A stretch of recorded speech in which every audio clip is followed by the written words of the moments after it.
여러분 안녕하세요. 오동장입니다. 오늘은 여러분이 많이 놓치고 있는 부분에 대해서 말씀드리고 싶어서 영상을 켰습니다. 이 부동산 시장 매매만 있는 게 아닌데 그 부분이에요. 시청하시기 전에 구독하기, 좋아요, 멤버십까지 부탁을 드리고요. 제 구기 정규 강의 신청은 왼쪽 하단에 안내가 되어 있으니까 필요하신 분들 한번 눌러보시면 되겠습니다. 서민 등골 휜다. 고공행진 전국 평균 월세 80만원 돌파. 자, 여러분, 이게 제가 간단히 좀 설명을 드리겠습니다. 지금 많이들 답답하실 텐데요. 지금 많은 의견이 나오고 있어요. 매매 시장이 내려간다. 전세 매물도 일어난다. 이런 얘기 많이 들어보셨죠? 부분적으로 맞는 말이에요. 어떻게 전체 시장이 똑같이 움직이겠습니까? 매매는 분명히 거래량이 정말 적어요. 9월달 이후에 10월달, 11월달에 원래 거래량이 느는 게 맞는데 못 늘고 있습니다. 대단한 규제예요. 저도 좀 놀라긴 했습니다. 매물도 예전보다 분명히 늘었어요. 하지만 전년 대비 여전히 매물이 작년에 대비해서 서울 기준 60%에서 70%를 못 넘어가고 있습니다. 작년의 절반 수준에서 좀 나아진 상황이에요. 그런데 우리가 잊고 있는 게 있어요. 잊고 있고 지금도 관심이 없는 부분이 있는데 이걸 반드시 아셔야 돼요. 오늘 영상은 꼭 보셨으면 좋겠습니다. 자, 여기 아파트가 있어요. 비어 있어요. 그럼 이 집이 가치가 있으려면 어떻게 해야 돼요? 그죠? 누군가 사서 살거나 직접 거주하거나 전세 주거나 월세를 줘야 돼요. 그런데 지금 사지도 못하게 하고 전세도 대출을 안 해주려고 해요. 그럼 방법이 뭐가 남죠? 월세만 남죠. 지금 시장은 여러분 하락하고 있는 게 아니라 정체되어 있는 건데요. 정체되어 있는 상황에서 제가 말씀드린 세 가지 방법이 있잖아요. 매매나 전세나 월세 중에서 월세가 올라가고 있어요. 반전세도 좋고 월세란 표현도 좋은데 월세가 올라가고 있어요. 근데 문제가 뭘까요? 우리의 습관이 있어요, 여러분. 우리의 습관. 습관은 뭐예요? 매매가와 전세가에만 여러분 인정하시죠? 왜 그럴까요? 역사적으로 한국은 월세가 굉장히 저렴한 곳이었어요. 그래서 예를 들어 드릴게요. 저 월세 살아요 하면은 여러분 딱 저 월세 살아요. 저 어디 어디 아파트 월세 살아요 하면은 느낌이 어떠세요? 제가 여유 있게 사는 사람 같아요? 약간 빡빡하게 사는 사람 같아요? 물론 이걸로 사람을 판단하면 안 돼요. 근데 어쨌건 고정관념은 저 사람이 여유가 있는 건 아니다라는 생각을 주로 하죠. 무슨 말이냐? 어지간하면 월세로 안 살아요. 가장 적은 수요를 갖고 있어요. 아파트의 월세는 수요가 적어요. 왜 그럴까요? 전세가 훨씬 좋아요. 전세자금 대출을 받으면 그 이자가 월세보다 훨씬 나아요. 그래서 이제 MB 정권 때 이걸 풀어줬잖아요. 서민이 거주를 할 때 거주 비용을 더 줄여주고 싶어서. 지금 무슨 얘기예요? 사람들이 관심이 없어요.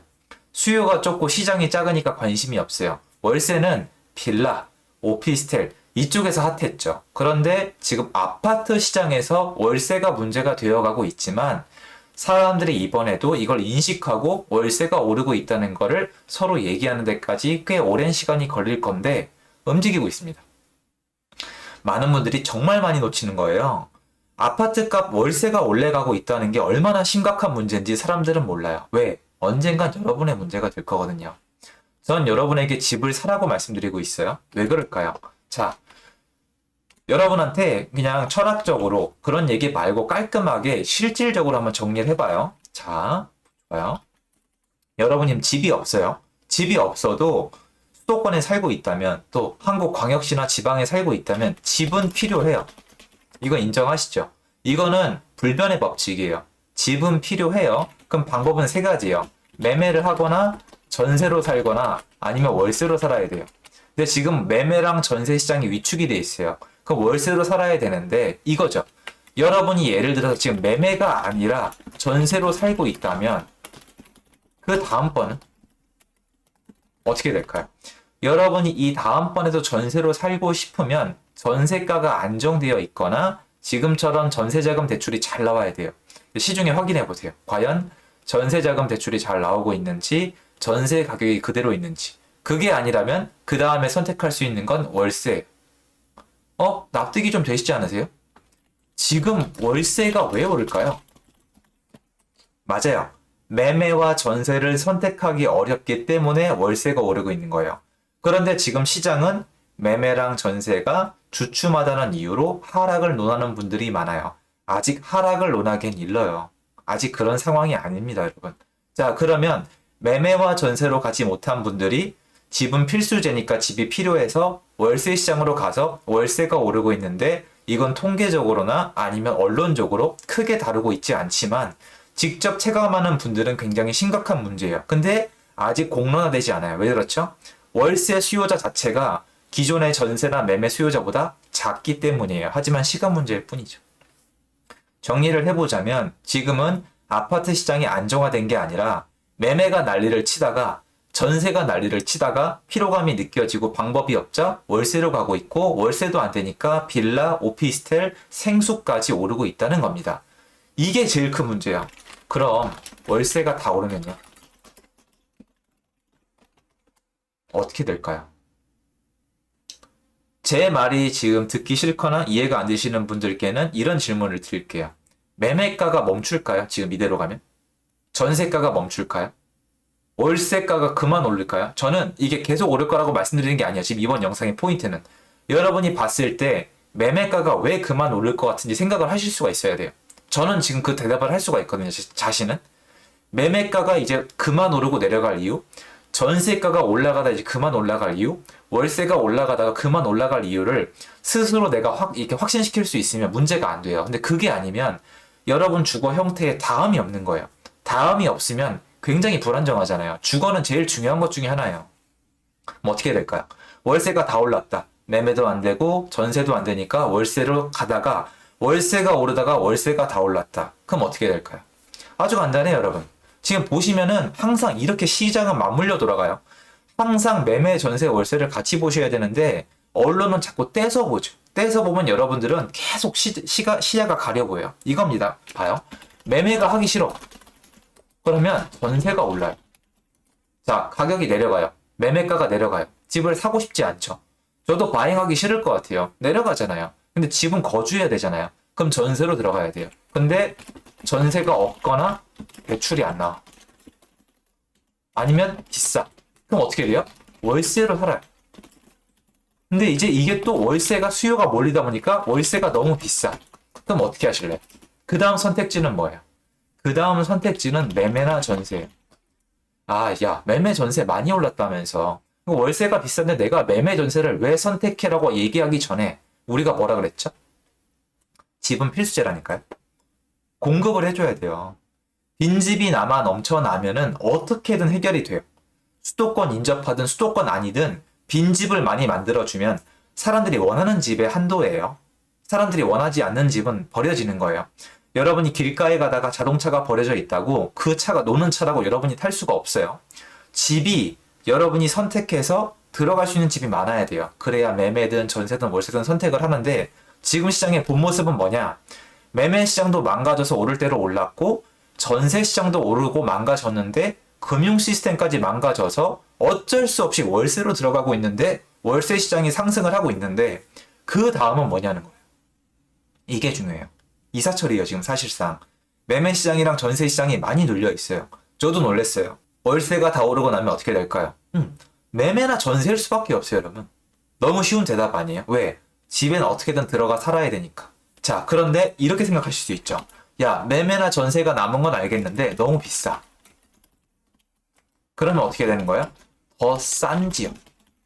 아니면 더 싼 어떤 싼 종류의 부동산으로 가는 거예요. 어떤 부동산이 있어요? 아파트를 택할 분들이 빌라로 가고 또 빌라를 택할 분들이 또 지방으로 가고 이런 식으로 될 수밖에 없어요. 어쨌건 살 공간은 필요하니까요. 즉 지금 시장은 좋아할 때가 아니라는 거예요. 언제 시장이 좋아져야 되는 거예요? 매매 가격도 안정이 되고 전세 가격도 안정이 되고 월세 가격도 안정이 돼야 돼요. 그리고 첫 번째로 월세가 오르면 안 돼요. 여러분 월세 오르면 지옥이에요. 근데 제가 아무리 많이 얘기해도 사람이 저도 그렇고 직접 체험하기 전까지는 모르잖아요. 외국에 나가서 진짜 월세 때문에 내가 쓸 돈이 없다는 걸 겪어본 사람만 알아요. 그러니까 월세 때문에 내가 쓸 돈이 없어요. 외국은 맞벌이를 할 수밖에 없거든요. 둘 다 벌어야 돼요. 외벌이 같다 안 돼요. 맞벌이를 하면 한 명의 수익은 월세로 다 들어가요. 이게 얼마나 끔찍한 일인지 한국은 여태까지 몰랐거든요. 근데 지금 월세가 올라가면 그런 사회로 가요. 물론 그 월세 받은 집주인은 세금으로 다 내야 돼요. 모두가 가난해지는 건데 아직 그거를 보지 못하시는 분들이 많은 것 같아요. 여러분, 이 주택시장에서 최악은 월세가 오르는 거예요. 월세가 올라가게 되면은 좋을 게 하나도 없어요. 세금이 올라가면 월세를 올리거든요. 그렇죠? 그리고 이게 만약에 밸런스가 안 맞으면 집주인들은 집을 관리하지 않아요. 그럼 법으로 강행하면 되지 않냐고 하는데 강행을 하려 그러기에는 집을 공급하고 있는 집주인들이 협조를 안 하기 때문에 오히려 임차인들이 편법을 요구를 해요. 근데 이것도 한국에 일어나기 전까지는 아마 이게 이해가 안 되시는 것 같아요. 이런 거예요. 여러분이 생각을 편하게 해보시면은 집을 가지고 있는 사람들이 전세도 못 놓게 하고 월세도 못 놓게 하고 마음대로 아무것도 못 놓게 한 다음에 세금은 왕창 때려요. 그러면 여러분이라면 그 집을 사서 세를 주고 싶으세요? 절대 그럴 일은 없어요. 근데 남들은 나랑 똑같거든요. 그럼 이 사람들이 세를 안 놓잖아요. 근데 세를 안 놓으니까 사람들이 집을 매수하고 싶진 않고 이용하고만 싶거든요. 그러면 집을 사서 세를 공급하는 사람보다 이 세를 이용하고 싶은 수요자가 훨씬 더 많아져요. 근데 시장상 집주인들은 그걸 해줄 수가 없어요. 근데 경쟁에 붙으면 어떻게 돼요? 예, 이게 비공식적 시장이 조성이 돼요. 선진 유럽 국가나 미국 시장에 다 있었던 일이고요. 다 증명이 됐기 때문에 규제를 풀었던 사례가 다 있습니다. 무슨 말이에요? 임차인들끼리 경쟁이 붙어서 들어와요. 집주인님, 임대인님, 저희가 이 집이 꼭 필요한데 이거 얼마 이상 못 받으시잖아요. 법 때문에 저희가 이렇게 드릴게요. 이렇게 해주세요가 진짜 생겨나요. 제가 하자는 게 아니라 여러분 그렇게 생겨나요. 그렇게 생겨나요. 그러니까 이게 뭐 영화 보시면 여러분 막 정말 꼭 필요한 물건 막 암거래에서 암시장에서 막 거래하잖아요. 왜 그렇겠어요? 수요와 공급 때문이거든요. 근데 월세 시장이 이대로 계속 오르면은 굉장히 좋지 않다는 거 꼭 말씀드리고 싶고 지금 시장이 가려져 있을 뿐이지 안정화된 게 아니라는 거를 말씀드리고 싶었어요. 영상 도움이 됐으면 좋겠고요. 이 월세 시장은 계속 지켜보셔야 됩니다. 왜냐면 통계에 잘 안 드러나거든요. 힘내시고요. 오늘 영상 여기까지입니다. 감사합니다.